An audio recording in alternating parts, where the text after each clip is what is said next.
নৌকা ধানের শীষের নির্বাচন হতো।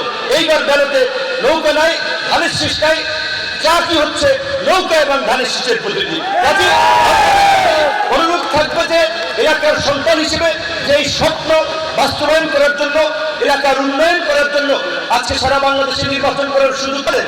আমি অনেক আশা এবং ভরসার জায়গা থেকে একটা চরম প্রতিকূল পরিস্থিতিতে একটা বড় ধরনের ঝুঁকি নিয়ে এই নির্বাচন করছি। ঝুঁকিটা কি আপনারা জানেন, আমরা বিএনপির সাথে অ্যালায়েন্স করেছি, বিএনপি আমাদেরকে সমর্থন দিয়েছে, কিন্তু বিএনপির দলীয় সিদ্ধান্ত না মেনে তারেক রহমানকে বৃদ্ধাঙ্গুলি দেখে আরেকজন লোক ছবি নির্বাচন করছে। বিভিন্ন অফিস খুলছে, সেখানে নাকি শুনেছি তারেক রহমান খালেদা জিয়ার ছবি লাগিয়েছে।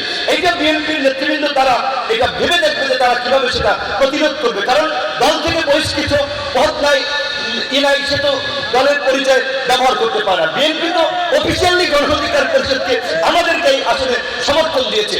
বাংলাদেশ